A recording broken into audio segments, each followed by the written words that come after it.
Hello साथीहरु, हामी आज तेजविनायक चोकतिर छिरिसकेका छौं। आज यो भिडियो अनि कि लोकेसन त्यस्तो हेरौं कस्तो छ। यतातिरको एरियाको दृश्य हेर्न सक्नुहुन्छ हजुरहरुले। दामी छन् होटलहरु पनि, यता गोदामहरु हेर्न सक्नुहुन्छ हजुरहरुले। काकाहरु आउँदैछन् पछाडी।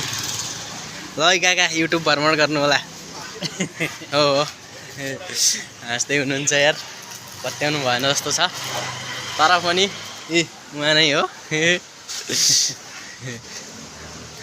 कति वर्ष सिक्किममा काम गरे हजुरले? म त 30 वर्ष 30 वर्ष सिक्किम काम गरेर आउनु भएको रे साथीहरु।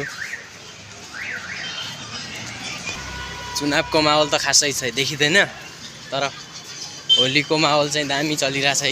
हामीले टी-सर्ट सहित ल्याइसके, हातमा टी-सर्ट छन् अनि पसलमा टी-सर्ट छन् साथीहरु।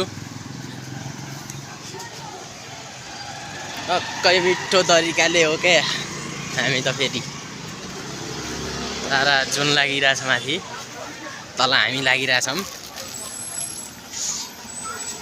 यो बस चल्छ साथीहरु यहाँ चाहिँ। वाह क्या प्यारा कुकुरहरु यार, हेर्न सक्नुहुन्छ हजुरहरुले।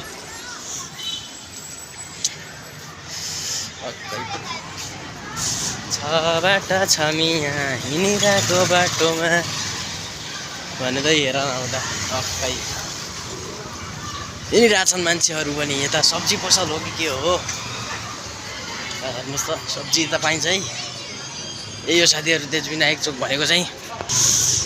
यो ठाउँ चाहिँ अलि गाह्रो छ हैन, यहाँनिर गाडीले हान्ने सम्भावना धेरै हुन्छ किनभने यस्तै आइरहन्छ मोटर गाडीहरु।